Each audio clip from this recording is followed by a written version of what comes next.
The epic creation of Gladiator, a tale as dramatic as the film itself.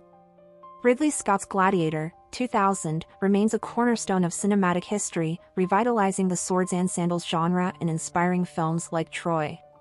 Despite becoming the second highest-grossing film of its release year and earning 12 Academy Award nominations, with 5 wins, including Best Picture and Best Actor for Russell Crowe, its production was chaotic. Now, as Gladiator 2 hits theaters, let's explore the fascinating challenges behind the original movie's success. 1. The script was an absolute mess. The making of Gladiator began on shaky ground with a script so underdeveloped that Russell Crowe labeled it absolute rubbish. The initial draft covered only 21 pages of a typical 100-plus page screenplay, leaving much of the movie unwritten. The production team often filmed scenes without knowing what would come next. The cast and crew faced delays, and director Ridley Scott had to grant extra days off while new pages were written on the fly. Even Connie Nielsen, Lucilla, flagged historical inaccuracies in her lines, prompting her to write a 20-page critique. Crowe's frustrations were legendary. Screenwriter William Nicholson recalled Crowe refusing to deliver certain lines, calling them stupid. At times, he stormed off set. Despite these issues, the crew managed to cobble together a coherent, even masterful, narrative. 2. Crowe nearly refused to say the film's most iconic line. One of Gladiator's most memorable moments is Maximus' defiant speech to Emperor Commodus. "My name is Maximus Decimus Meridius, commander of the armies of the north. And I will have my vengeance, in this life or the next." Yet Crowe initially refused to say the line, considering it overly theatrical. Director Scott patiently let him try an alternate approach but eventually persuaded Crowe to film the original version. Despite his dissatisfaction, Crowe quipped, "I'm the greatest actor in the world, and I can make even SHT sound good." The resulting scene is unforgettable.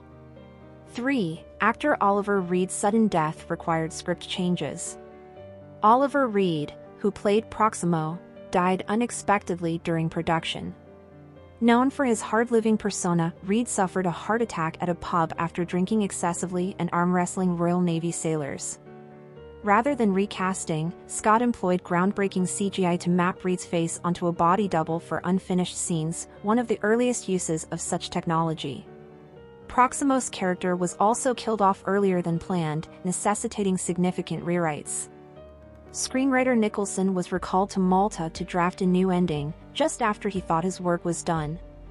4. Maximus was supposed to survive.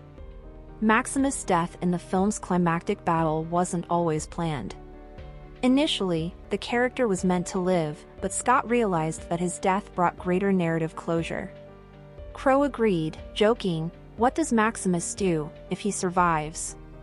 Does he end up running a pizzeria by the Colosseum?" Ultimately, Maximus' demise was portrayed as a poignant resolution to his arc, fulfilling his desire to reunite with his wife and son in the afterlife. 5. Ridley Scott set a forest on fire for the opening battle scene. The film's opening battle, depicting Maximus' Roman legions fighting the Gauls, features striking visuals of blazing woods. Scott achieved this by literally setting a forest ablaze. The scene was shot in Surrey, England's Bourne Woods, which was already slated for deforestation. Scott offered to burn it for free, a proposal the Royal Forestry Commission approved. This bold decision added a visceral authenticity to the fiery clash. 6. A tiger came within inches of mauling Crowe. For a gladiatorial battle, 5 real tigers were used alongside actors. Despite safety precautions, one tiger got alarmingly close to Crowe, coming within 2 feet. Veterinarians with tranquilizer guns stood by, but Scott and Crowe acknowledged the inherent risks of working with such powerful animals. "It's so beautiful, it's so regal," Crowe said, "but obviously that comes with inherent risk." 7. Crowe sustained multiple injuries during filming. Playing Maximus was physically punishing for Crowe. His injuries included losing feeling in his right forefinger for 2 years after a sword fight, worsening a pre-existing Achilles tendon injury, breaking a bone in his foot, cracking a hip bone, popping multiple bicep tendons. The opening battle scene even left Crowe with real facial wounds after his horse backed him into tree branches. Despite the pain, Crowe embraced the physicality, often declining to use stunt doubles. The legacy of Gladiator. The tumultuous production of Gladiator only adds to its legendary status.